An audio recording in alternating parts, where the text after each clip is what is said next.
You are listening to the Better 2 podcast with DM Needham.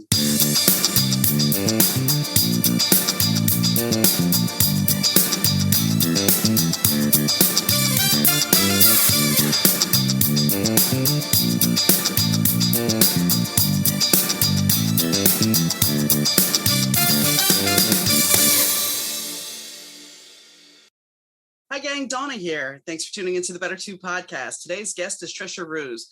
She is a Dallas-based ex-volleyball coach, and she has a story about her second pregnancy. Her second pregnancy, she was told at a certain point when she, after doing a blood test, that her child was going to have some issues, that it had trisomy 18, which, unlike trisomy 21, which is the genetic coding for Down syndrome, this coding said that the baby would not make it. So she had to make a choice whether she wanted to carry the baby to term and see what happens, or to abort.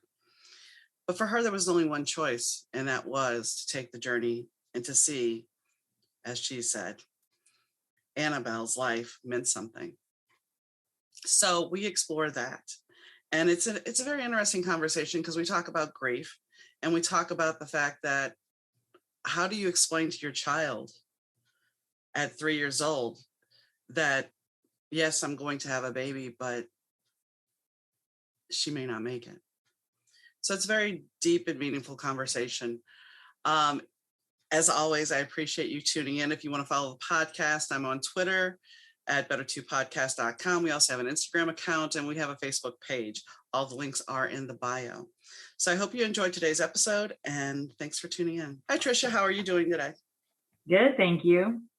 So you are outside of Dallas, or are you in Dallas proper, or?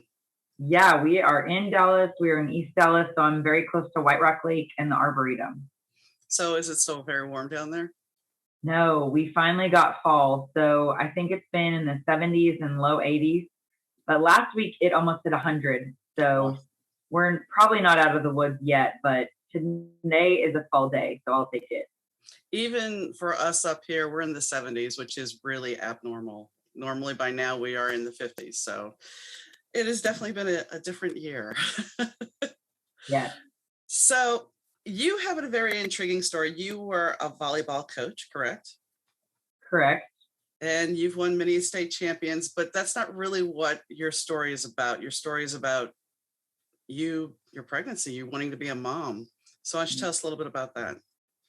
Yeah, so I spent 16 years as the director of admissions and head volleyball coach at a large Catholic school here in Dallas.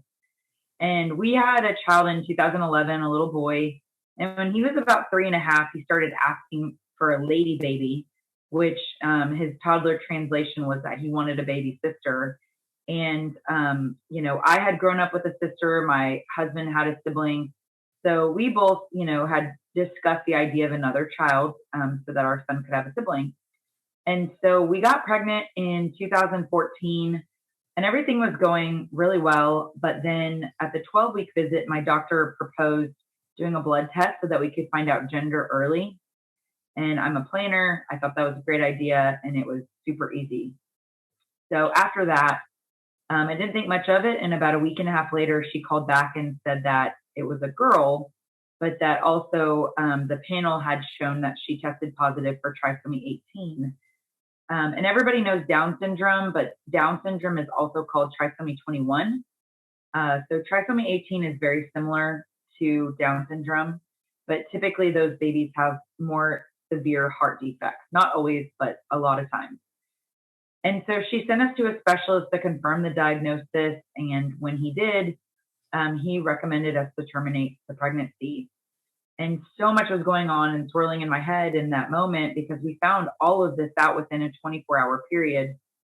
And we were just really lost and broken. I mean, what do you do, And so we took off some time from work, and we decided that we wanted to see where this journey would take us, and that we would keep the pregnancy. And even if she may not make it full term, which they only thought she would have a 10% chance of me making it full term and being alive, we were willing to just seek out for us, it was just God's plan for her life instead of our own. And what happened in those next few months, my team rallied together and won a state championship and did it in honor of Annabelle and for our family. And it was just a bunch of teenagers acting completely selfless for a common goal.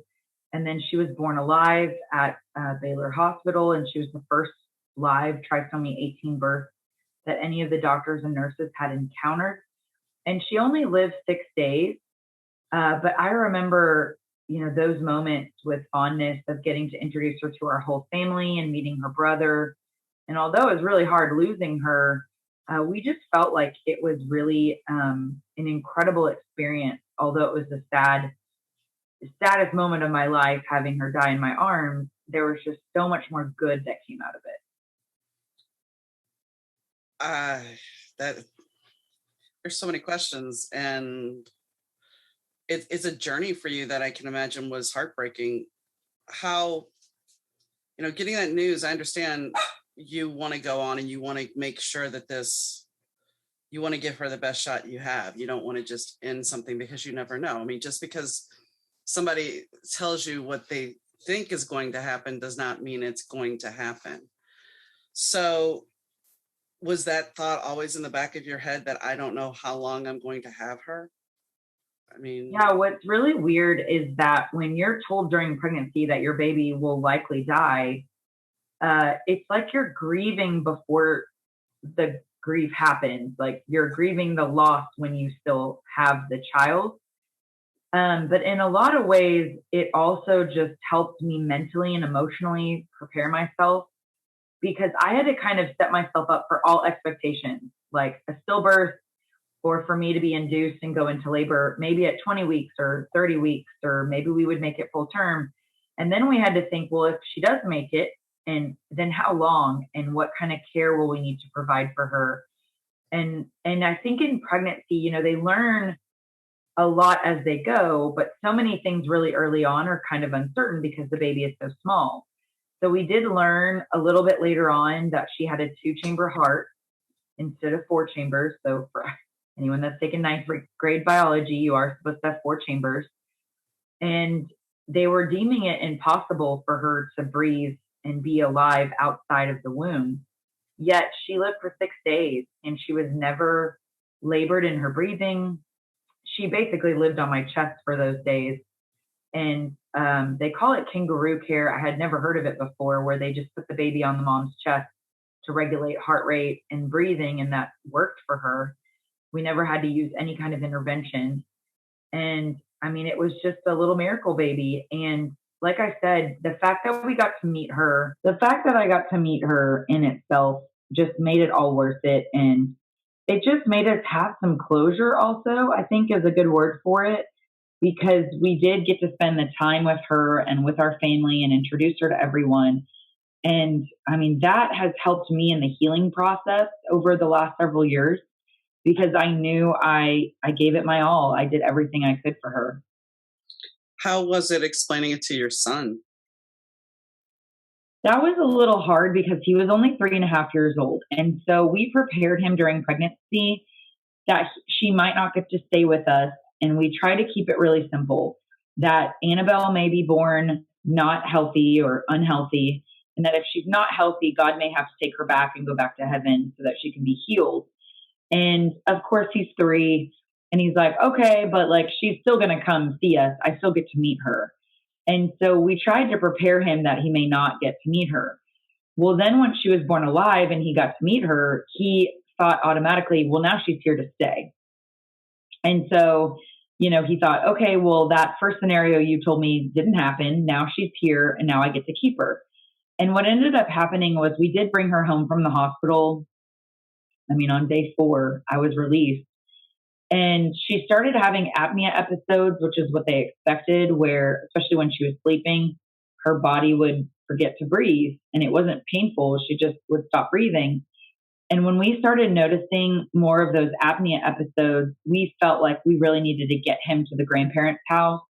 And so we did get him over there. And then she died at home, I think, the next day. And so I remember him running back into the house, and looking for her and trying to find her, and us having to explain what happened. And that probably was more devastating than anything because he just couldn't comprehend it. But what was amazing about him as a little 3-year-old boy was that to him, it just was black and white. And he came very to say, okay, she wasn't God, just have to heaven, and she is. And even as he's gotten older, my son is 10 now, 10 and a half.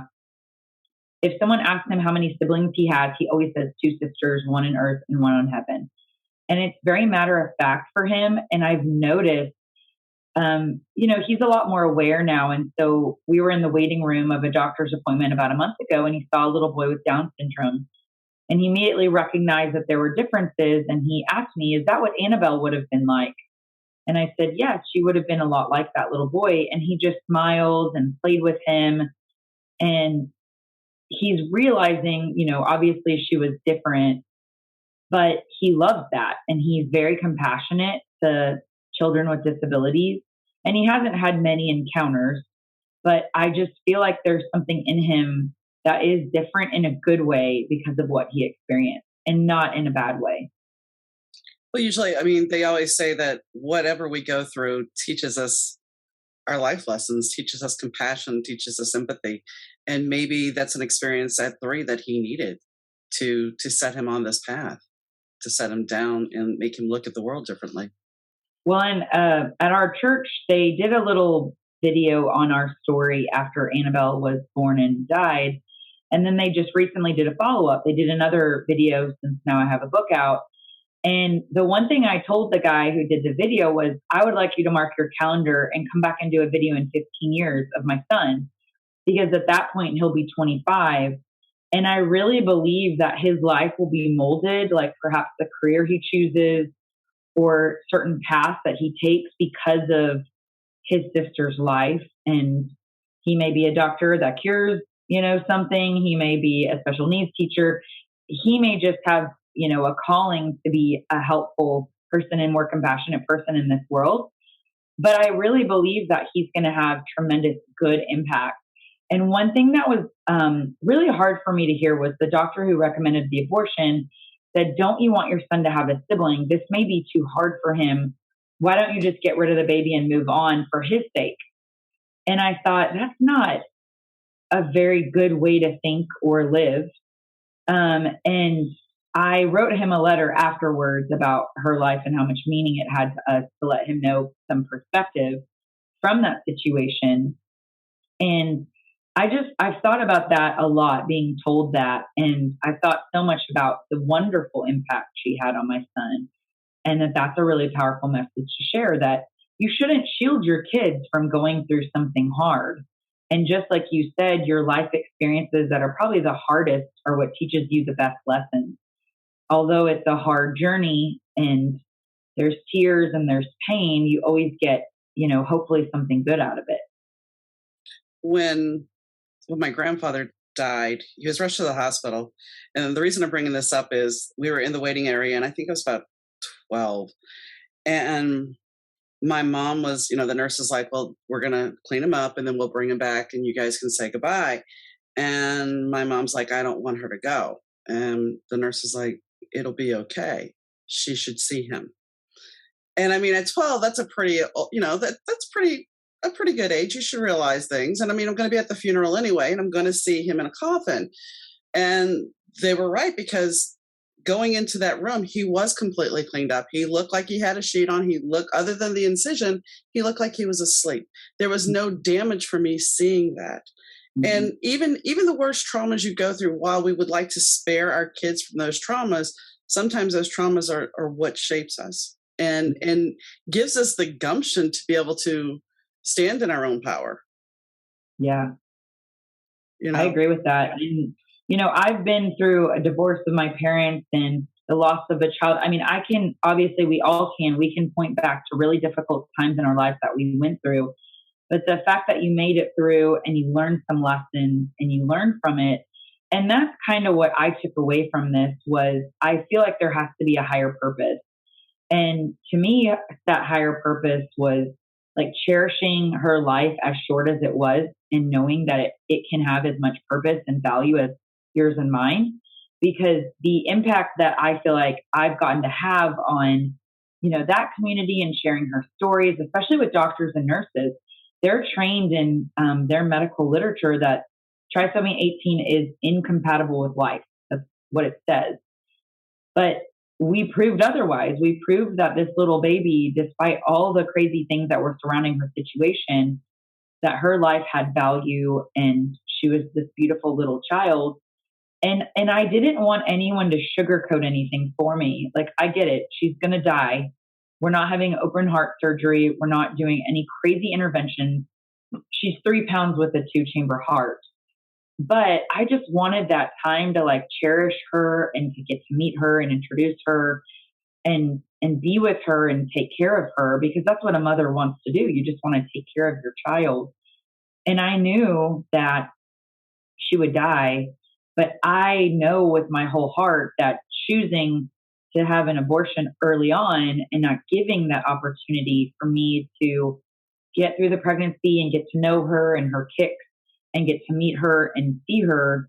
I mean, yeah, she still died. It was still a sad story, but I think sad stories can have happy endings, because in the end, I mean, I know that my family and all of us are better for knowing her and for going through that experience with me. How hard was it? I mean, I know how hard and how long did it take you to tell other people, such as your family? I mean, when you found out the news, I know your husband and you talked about it, I'm sure, but how long before you told everybody else that, yes, I'm pregnant, but here's the facts? And how did you broach that conversation? Yeah, it was probably, I don't know if this was normal, but we went full speed ahead to tell everybody at once very quickly, because, pregnancy is very physical. And I think a part of it was my job. So in the admissions world, you're meeting about 1,000 new families every year. And then you finish that admission season and then you do it again.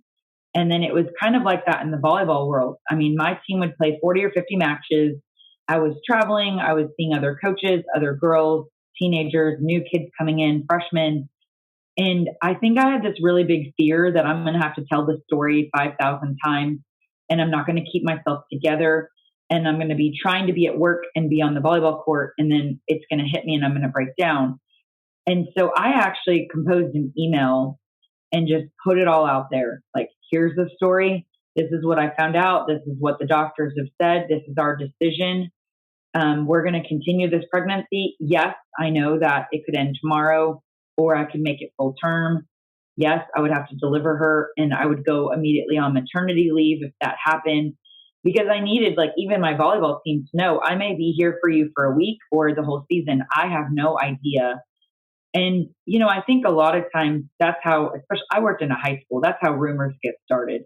And so I kind of always felt like the best policy is to just put it all out there and be really honest. So that way, when people are talking amongst each other, there's no holes to fill in. Tricia told us everything. These were the facts. And, initially, I remember the first practice I came to once the news was out and no one could make eye contact with me. I had to go through this really awkward period. And I was like, no, I want everybody to look at me in the eye, and you're not going to feel sorry for me. I want volleyball practice to be fun and energetic. And I need you to put it all out there, because this is my time when I can escape, from what's going on. And once I had that honest talk, I mean, these kids, they made practice so fun and so energetic. And again, if you've ever been around a teenage girl, there tends to be some whining and some complaining, and they wouldn't allow any of that in practice. And if you think about kind of the principles of being a successful team member, or in a business, or like on a team in a sport, that selflessness, that work ethic, that, looking out for others and caring and kindness, those all play a part in being successful. And I watched these teenage girls just like take over and make this an amazing opportunity to be kind and have no drama. And then we won a state championship like it was easy. And that's a goal that, many coaches in their lifetime never get to see, and many athletes in their lifetime never get to accomplish. And we did it like it was easy because all of a sudden we were playing for something bigger than ourselves. And I think writing about that really kind of put life in perspective, about how that's really what we're all in this about, is for being there for other people and caring about others and being selfless, and kind of that don't sweat the small things. And of course, you never want to compromise your values or who you are, for the good of the team. You want to still, be true to yourself. But it was really cool how that all came together. Well, and I think when you were talking about taking the drama out of the practices and everything, when you're taking out, dare I say, because I played volleyball in junior high, when you take out the politics of who's got this, who's going to keep making this, you take all that out, then you really do have that teamwork, because nobody's better than anybody else, and we can come together that way. I mean, that's the one thing. Sometimes when we play team sports, somebody becomes the star, and everybody else kind of gets slighted, and it gets awkward. This way, you had all that cut out. Yeah, and that was like the biggest amazing lesson, was just cut out all that BS and all that stuff and just play the game.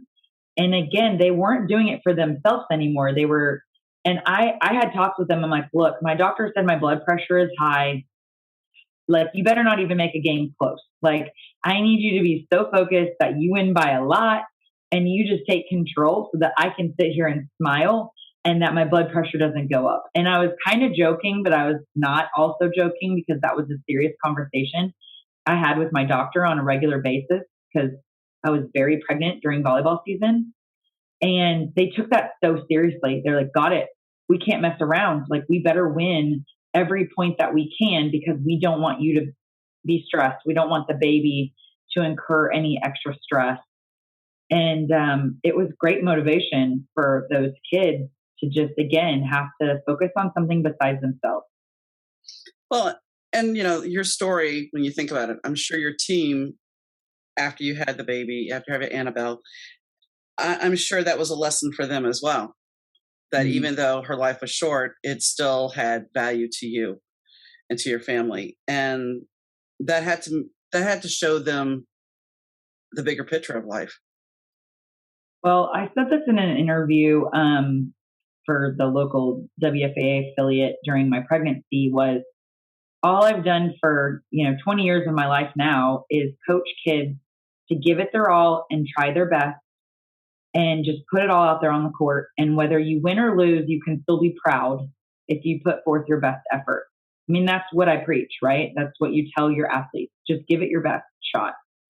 And I felt like that was kind of my challenge, was I'm being asked to not just talk about it, but walk through this journey and just give it my best effort. And whether that means she's born and it's a stillbirth and she's not alive, I'm just going to do what I can. I'm going to try to, like I said, keep my blood pressure down and eat healthy, and, keep myself less stressed for her behalf.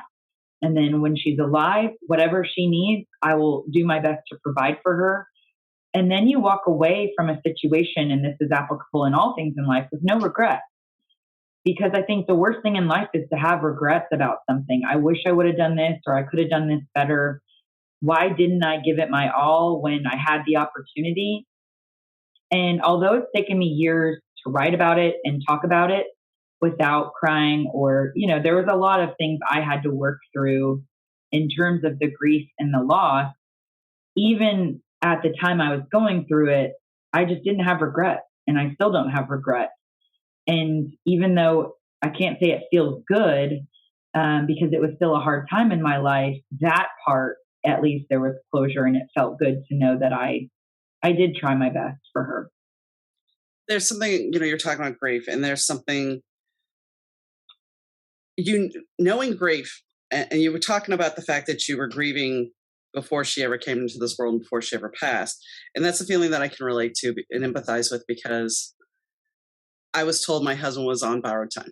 I mean, I knew he had been sick for a long time, but when the doctor told me and didn't tell him that he was on borrowed time, it hit home. And I remember telling the doctor, one of his doctors, I'm like, you need to tell him this. I don't want to be the one to tell him. And because of that, I started grieving before he ever passed. I was already in touch with those feelings before he passed. Did it make it easier when he passed? Slightly. And I'll say this, and I'm sure in your own experience with grief, the first year is hard, but I think it gets a little harder as it really comes in to settle. Yes. You know, that first year, you have all those first milestones of what would have been. Yep. But the second year, now it's final. It's not, there's no changes. This is your life now. Yeah. And so it's a harder process, but we never really talk about the second year of grief. We always talk about the first year, and we count those days. And And what I realized, so for me, it's almost been 7 years. I had a hard time, and I don't know why particularly, but at 5 years, and part of it, I did go to a therapist around that time because I was really struggling. And I think because I was in a high school, if you think about the life cycle of a high school, all of those students knew me and knew my story, right? And all those teachers. Well, then they were all gone in 4 years. The youngest kids were out of high school by year 5. And I felt like, and I couldn't pinpoint this until a therapist did it for me, but she was like, none of these people know your background and your story. And I think for anyone that's like, you lost a spouse or lost someone, the more time goes by and like, say, your friend circle changes a little bit or your acquaintances become new. Part of me was like, they don't know that side of me. They don't know me before Annabelle and after, or how she's shaped my life. And it doesn't mean you can't have close relationships with people over time after a tragedy has happened. But it really felt a little weird to me that a lot of people I was surrounded with, like my own entire volleyball team and a lot of my coaches and a lot of the people in my department, had just naturally turned over. And they didn't know Tricia as a grieving mom. And so when some of those feelings came back, I didn't know who to go to, because I was like, well, it'd be awkward if I tell this person I'm having a bad day because of the daughter I lost, because they didn't even know me back then. And so I hid a lot of things. I think I suffered a lot of grief on my own in private. And I think it's really important to know, if you have that happen 5 years, 7 years, 10 years, I've heard 10 years is a hard one. That's okay. And it doesn't matter if people in your life now didn't know you then. I know now better that those people can still understand me and be there for me. For some reason, I had this thing in my mind that only the people that knew me during that time could really understand me.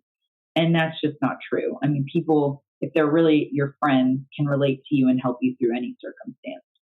Very true. I mean, we all have, it may not be the exact same experience, but most of us have lost somebody. Most of us has experienced grief, and I cannot talk this morning.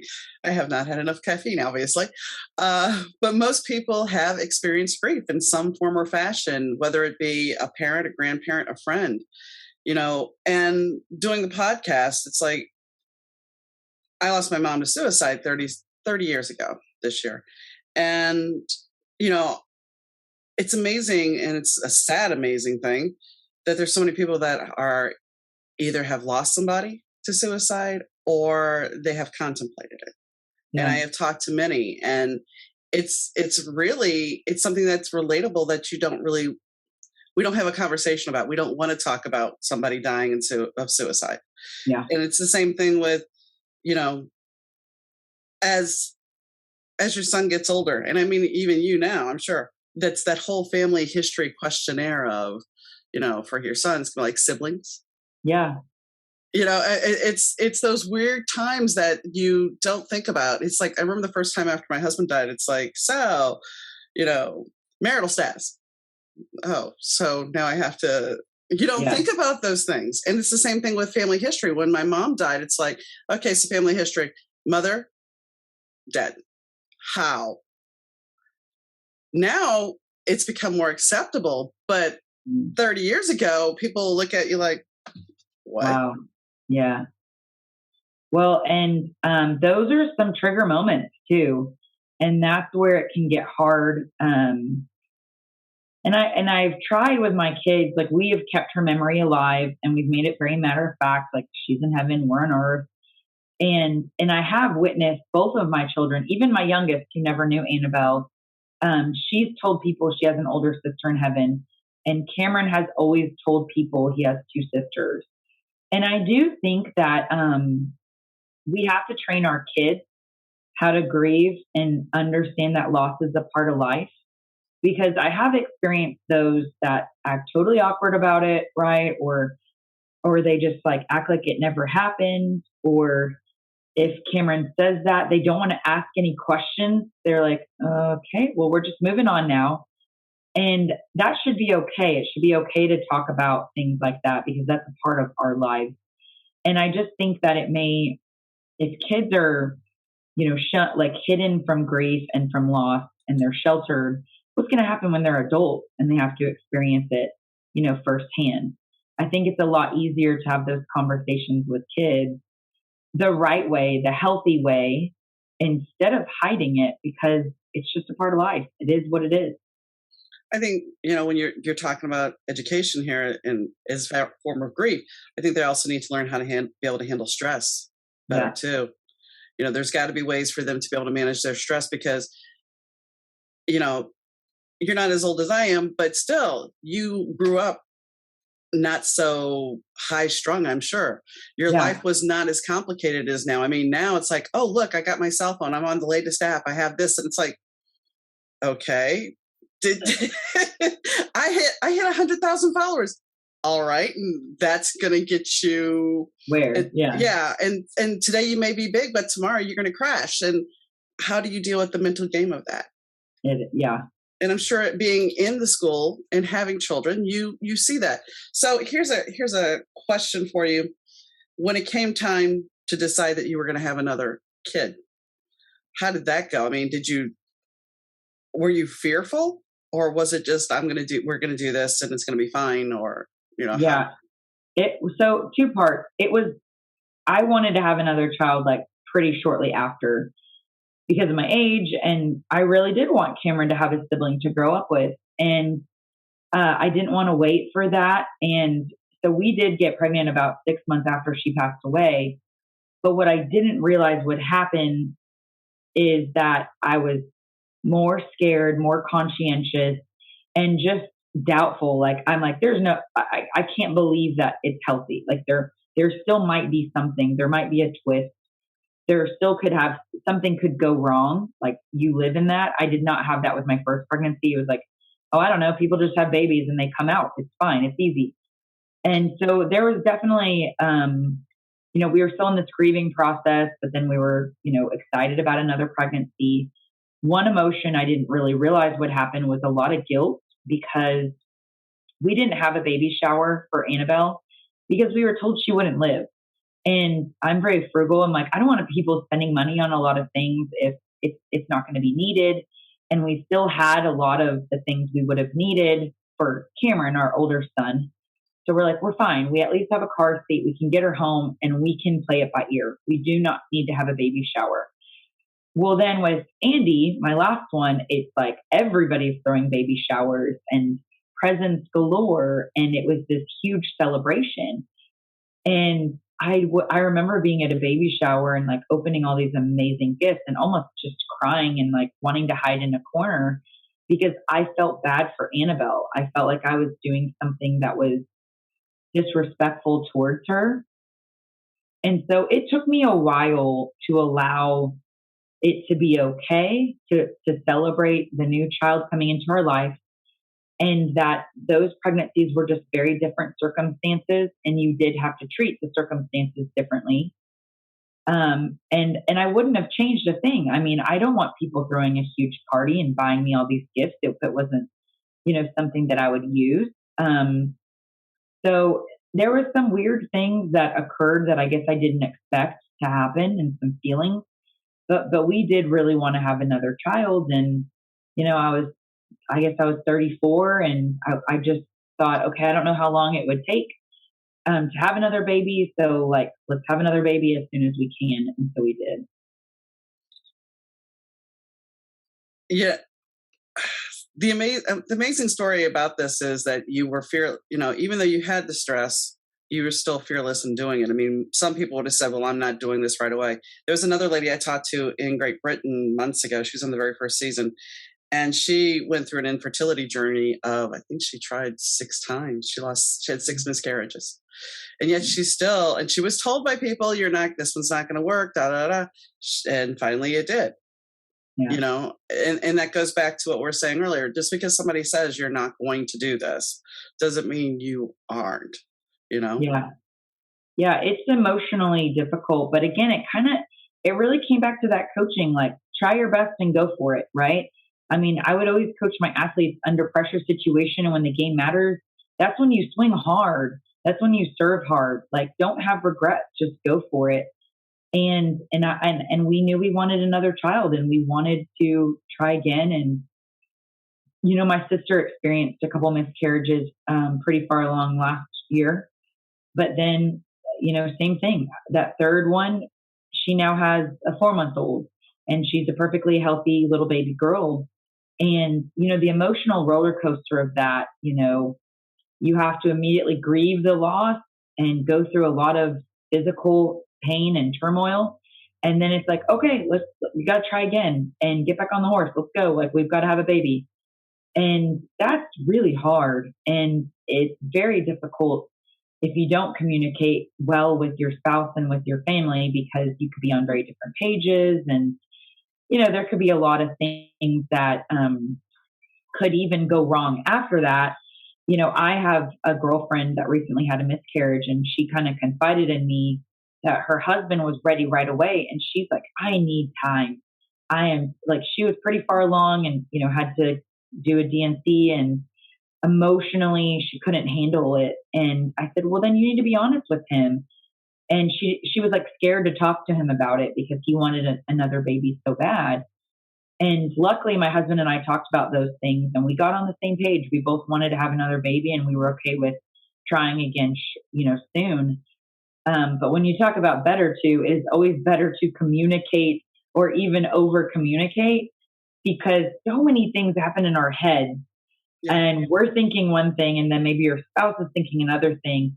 And if you're totally on different pages, and the farther you go down in your mind, those two different pathways, when you finally do communicate, I mean, you're in left field and I'm in right field. And how do we get back to center field? I mean, it can get pretty impossible. So, I mean, I'm glad we communicated through that whole journey. It has a lot to do with expectations. I mean, if you're not on the same page, your expectations aren't going to be met, and then your marriage is going to suffer, and hopefully you can survive it, but in not all cases you can.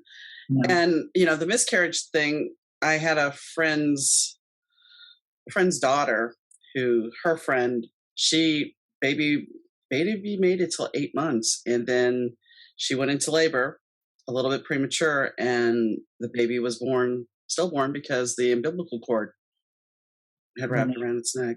Yeah. But the thing is, we don't talk about what goes back to the grief conversation. We don't talk about miscarriage. We don't talk about that loss, because I had a lady who she's lost 2 husbands, and she's like, people don't know how to deal with it. It's like when you were saying about the girls in your volleyball team, they didn't know how to handle or react because it's a foreign feeling. And that's where we do really have to, just like mental health, we're trying to make that more of a normal, embraceable thing.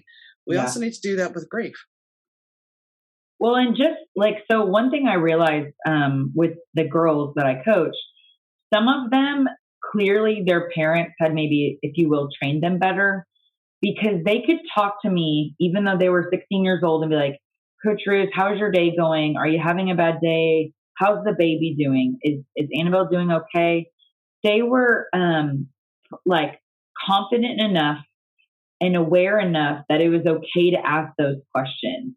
But even adults in my life, coworkers, they didn't even want to ask a thing about my pregnancy, because especially men sometimes, right? They're just like, hey, Tricia, and then like run by. Yeah. And I tried really hard, to be honest, like to just bring it up first, because I didn't want it to be awkward. And the same thing happens, as I'm public speaking and I have a book out in the world, I want it to be okay that we talk to our kids honestly about family situations and death and dying, because I've lost a grandpa and two step parents in the last few years, and that affected my son. And we had to have those conversations.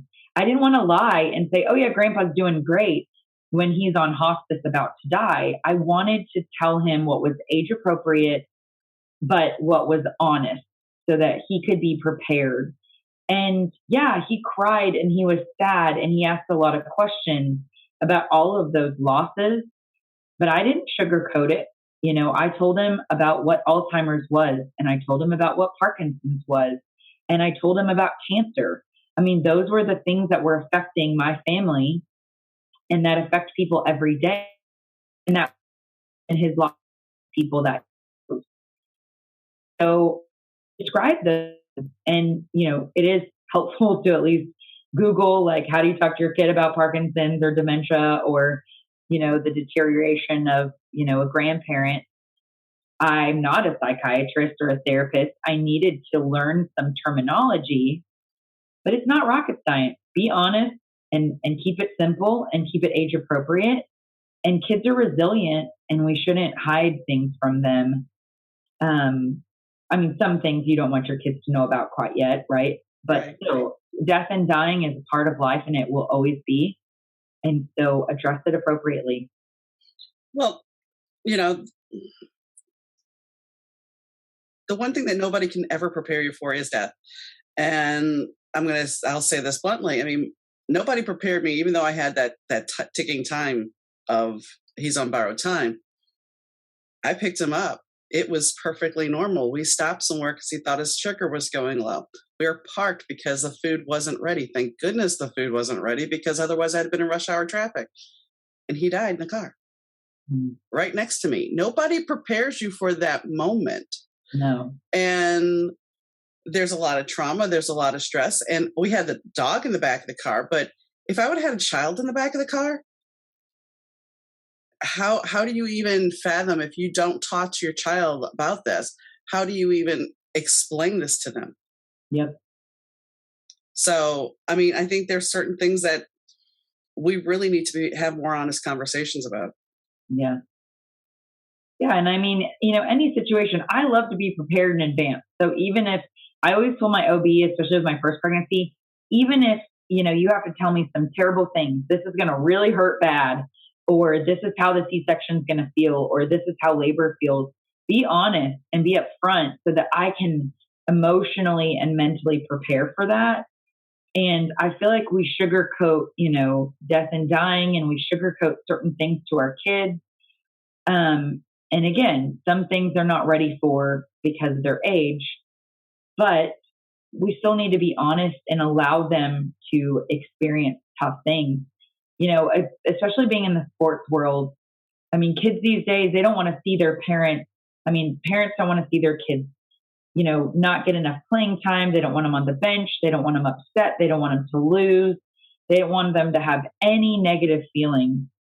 And I'm like the exact opposite. I mean, if Cameron's on the bench, I'm like, well, buddy, I don't know, work harder. Get out in the yard and throw the ball more. What do you need from us? We're your parents. We'll support you. And if it's your batting or if it's your fielding, we'll help you get in a clinic to make you better. And it's like that with anything with him. We're like, he's sad about, a grade. Okay, well, you need to go into tutoring early. We'll get you to school earlier in the morning. Do you need to talk to your teacher? I'm not going to talk to your teacher. You talk to your teacher. Are you not understanding something? Like, ask questions. And so many people are the exact opposite. They go straight into the teacher. Why did you give my son this grade? Why doesn't he have the opportunity to make it up? And they go straight to the coach. It's happened to me a million times. Why is my kid on the bench? My kid should be starting. And I'm like, wow, this is really going to set them up for a lot of things later in life that they're going to need a therapist for. I remember my brother-in-law, they had a son that they adopted. And I remember going over there when the Wii came out, and they invited us over there. We're playing Wii, and somebody else was beating. First of all, he was scamming the game so he could win. Yeah. And then once the adults figured out how to do it and actually beat him, he hands the remote to his mom. I'm not playing anymore. It's like, okay. He couldn't change the batteries. And he was like 10 or 11, couldn't change the batteries, had to have an adult do it. I'm thinking, come on. I mean, and then the real topper was, a new video game was coming out. So they let him skip school, took him to Best Buy at midnight, and he could skip school the next day to play the video game. And I thought to myself, talk about instant gratification, and what are you setting him up for in the future? And how is he going to be able to handle work? We had a conversation once about working, because the hubby had worked at Wendy's, my brother-in-law worked at a restaurant, and I worked at McDonald's. And we're talking about how we had to clean the bathrooms and stuff. And he looks at us at 11 and says, well, why isn't the manager doing that? Exactly. And we're all kind of like, that's not the way life works. But if you're not letting your kids, if you're always fighting, number one, the kids' battle, how are they learning? And if they think that everything is going to be okay, how are they going to handle the real world? They won't. They will have a therapist, and they will have severe anxiety, and they'll be on medication. I mean, and I feel like I played every sport. I've been through a lot of times, and it's still hard for me to navigate this world, right? And I know how to fight for something, and I know adversity really well. But yeah, I think there's a lot of lessons out of that. And I had to learn over time, what I could tell Cameron and how much, with me releasing a book. At first, I was so proud and I was so excited, and he really wanted to read it. Well, I find him in his room a couple of chapters in, just bawling in tears. And in that moment, it wasn't about like making him tough and reading it. It was, it's too early. It's not time. Because, you have to keep in mind, he was 3.5 when all of this happened. He had no idea the behind the scenes that goes on, and, just all the things that happened during our life during that time. And as a 10-year-old, I just don't think he's ready. And it was a little bit emotional for him, and we talked through it, and we said, you know what, why don't you put mommy's book down?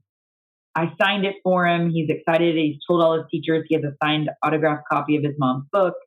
He's told all his teachers about the book. They've all bought the book because of Cameron being my salesman, but it's not time for him to read it yet. There are too many things that I think are a little bit above his head still, especially about, being told to abort a pregnancy and just some of the things that happen that are just he's not ready for. And so in that moment, I kind of realized, all right, this is an opportunity for me to learn a lesson that it's not time. I will reintroduce it again at another time, but he's not emotionally ready for this, and that's okay. I think though it's smart that you have this written and you can hand it to him, because whether you think he had trauma during that time, I'm sure there is some trauma because he lost somebody. Yeah. And, back to something you were saying, the kids having a therapist, I had a therapist because my parents split. I'm not going to knock therapy. It's just the fact that I don't think we're preparing kids to even handle rejection. Yeah. And that's a problem. If they don't understand rejection or what it's like to lose, everybody gets a trophy. Yeah. I got a trophy. Yeah. Okay. But I didn't always get a trophy, and that was okay. Yeah. I survived. Oh, you're right. I survived. So how is it being a mom in this world nowadays? I have a boy and a girl here on earth. So 10 and 5, and they could not be more different human beings. I've always wondered, as like in my admissions job, when a sibling would come around, I was like, how are you two related? You're not even similar at all. And now I'm living that life. And I have watched my son have little tantrums, about losing and about striking out. Baseball, you don't really get on base that much. Like a good hitting percentage is like 300, which means you only get on base 30% of the time, right? Yeah. And so, to be honest, I think it's weird to say this, but I honestly enjoy watching him get through those failures. I know that we don't talk about it in the car on the way home, but later on we bring it up and we talk about how you could have maybe handled your emotions better. And I think he's learned a lot. He's learned a ton in the last couple of years. And now as my 5-year-old gets into this world of sports and school, she's got that same competitive fire, but she reacts and responds very differently than he does. And so it's fun for me to have like the coaching background to see like how they both respond to adversity and to pressure and to different, things happening in game situations and trying to support them in navigating. I believe that my husband and I are on the same page about a lot of things about they're not allowed to have a cell phone, as long as possible. I'm hoping to 8th grade at least, but um, we're trying to find like-minded friends to surround us with because we know if they're raising their kids the same way, it'll be easier for our kids to all hang out because there's not one person with a phone or allowed to have social media and then my son can't or my daughter can't. And so I have found that to be a really good thing is surrounding myself with like-minded parents that have kids the same age.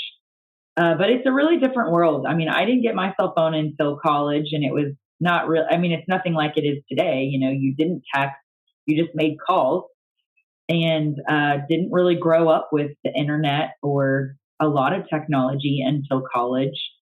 And so I'm young enough to be called a millennial, but I don't feel like that at all. And I feel like our generation of parents, we also want our kids to live a better life by not being surrounded by social media and video games and cell phones at such a young age, even though we have those things now. Well, the thing you make mention of surrounding yourself with people that are like-minded, and that's something that's important because you can sit there and put parameters and say, okay, you're not playing this video game. You're not going to play this video game until you're way older, and then them going over to somebody's house. That's my cat. And then going over to somebody's house and playing it. Yeah. And that's such a hard battle because you're trying to set these rules and then they go to friends' houses and all the rules are broken. And immediately they're going to come back home and start realizing, why don't I have this? I want this. And then it creates fights and battles. So yeah, that was a lesson we learned pretty young because some kids were allowed to have a lot of things that my kids weren't at very young ages. And we immediately started navigating friend groups to be like, okay, where do we best fit with our expectations and our standards and other people's? I mean, I remember something as simple as my mom and I went to a movie, Postman Always Rings Twice, and there was a scene between Jessica Lange and Jack Nicholson that was very racy, and she shoved me in the bottom of the seat, put her hand over my eyes, and a year later, this is, it's on cable, and I'm at my uncle's house, and my uncle and everybody else is watching it, and she's not there, and guess what? I watched it, and she was just, when she found out, she's like, I didn't want you to see that, and you saw it. Well, it was on. What do you? Yeah, exactly.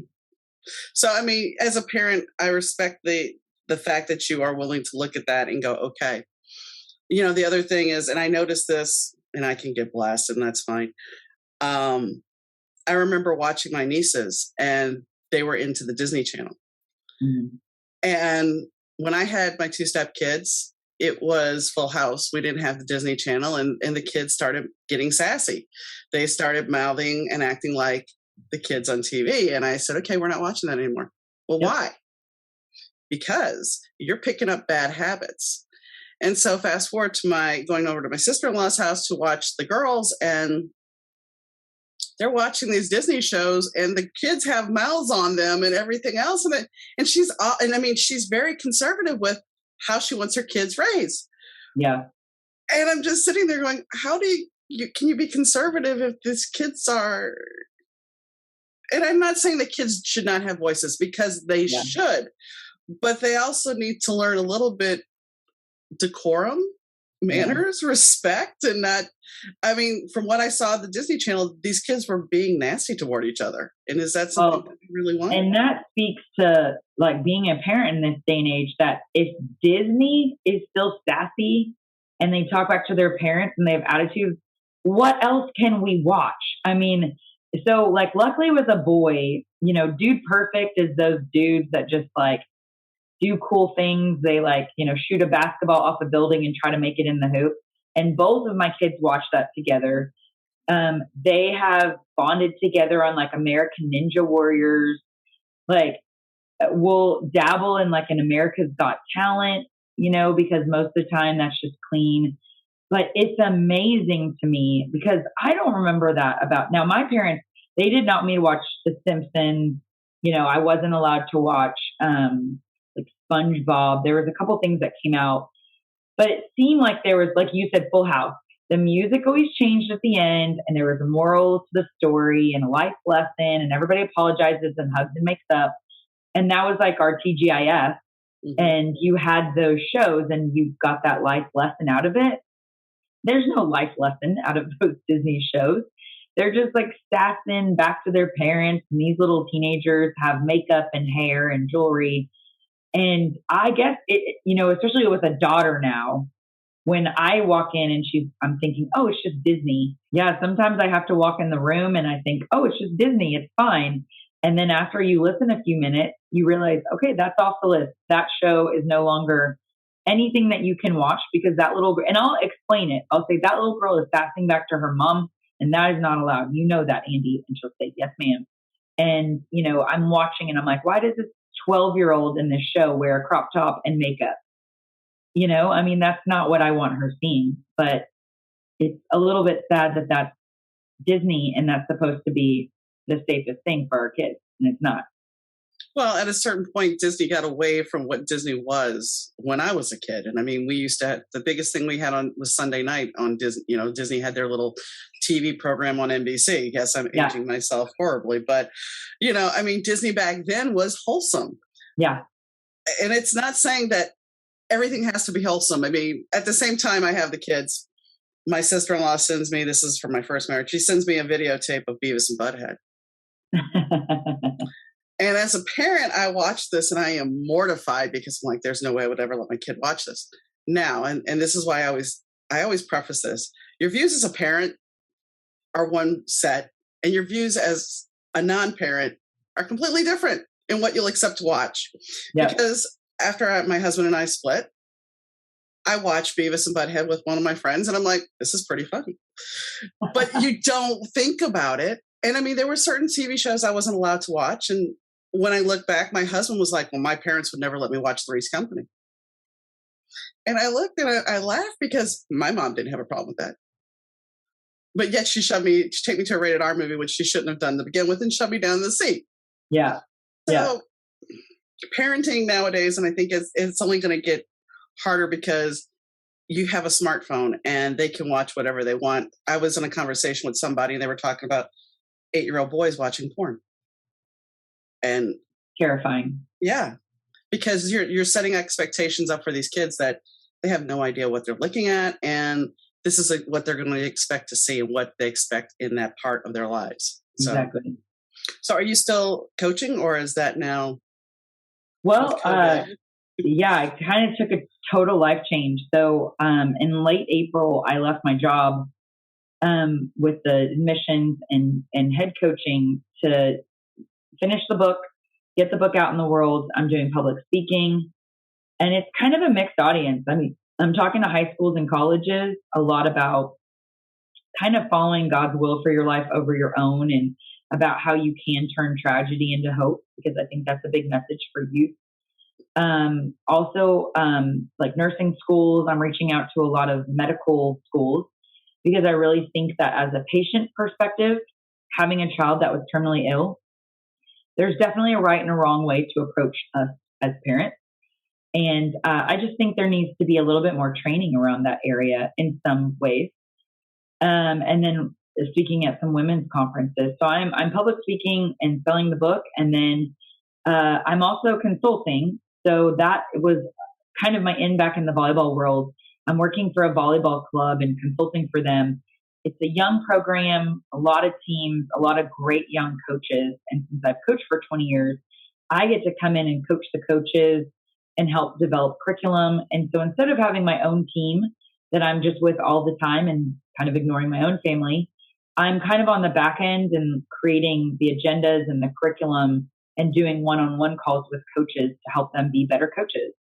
And so that's more on my own time and during business hours as opposed to what my life was before.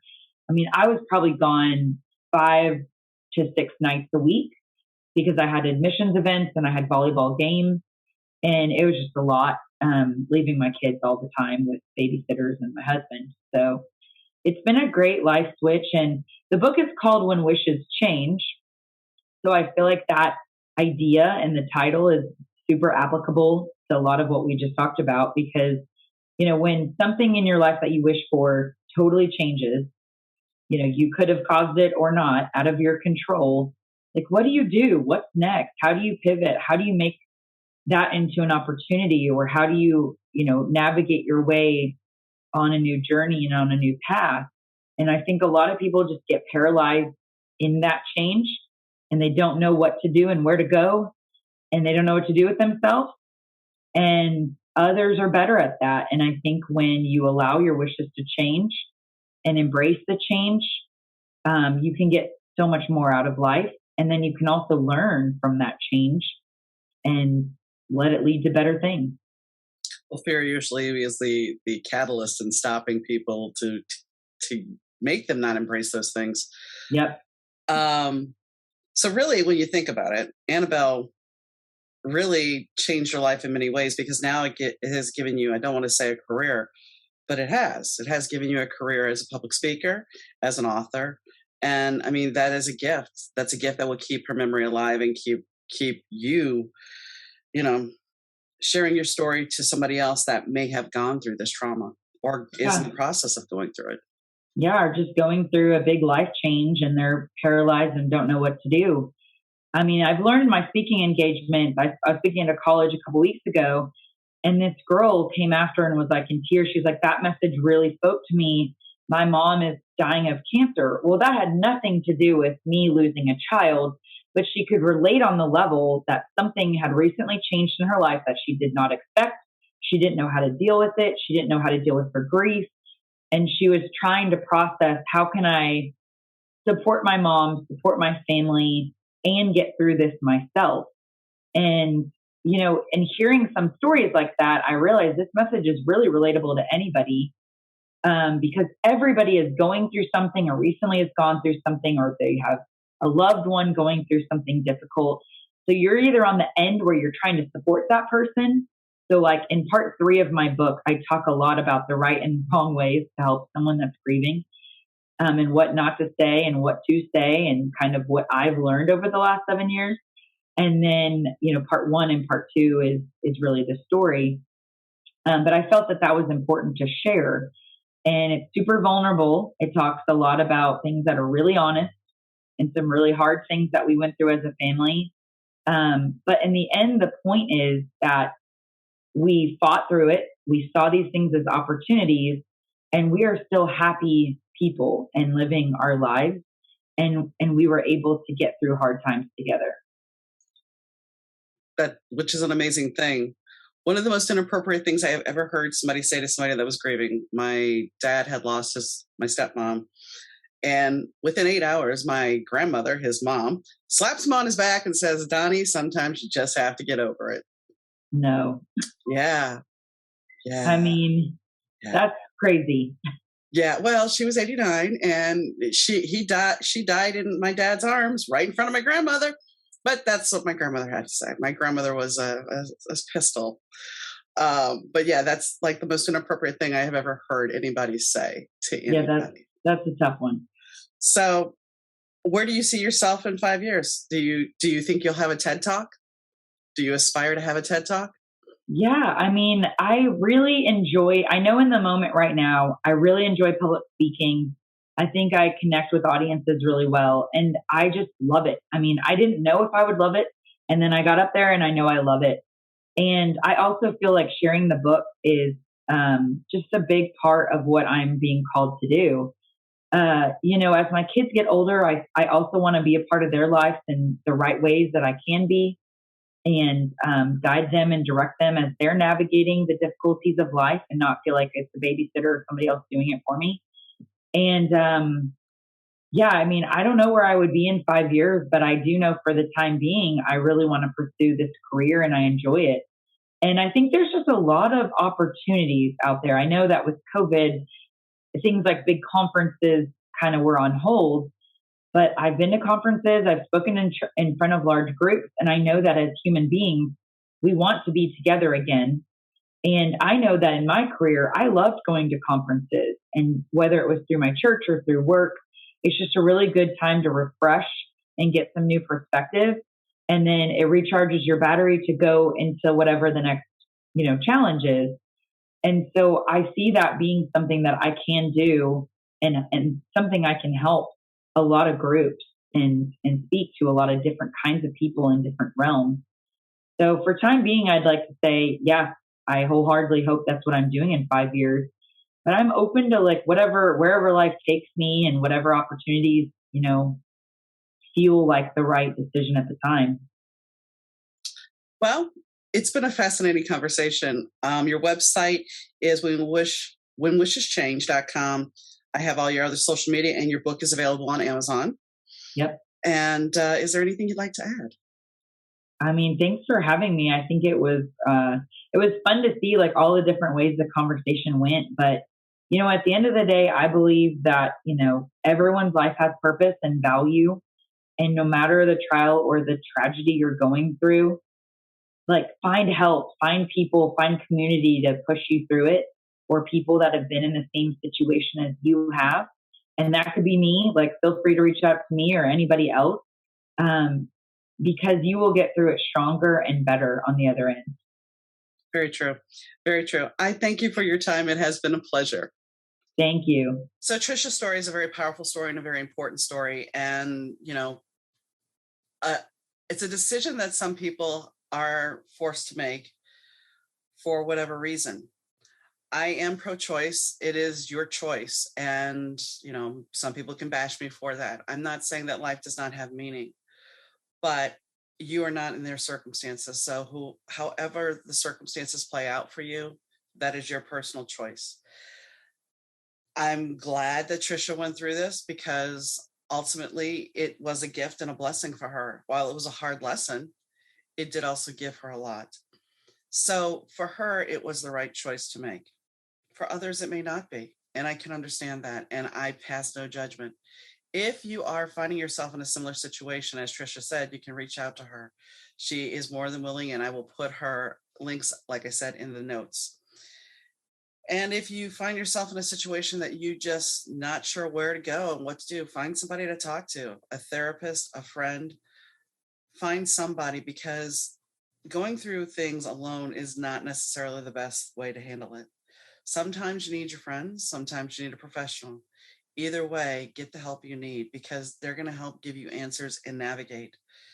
But ultimately, your choices, and understand that your choices are your choices, and embrace them, accept them, and empower yourself.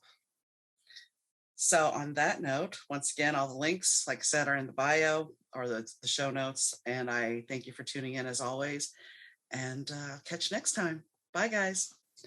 You are listening to the Better 2 podcast with DM Needham.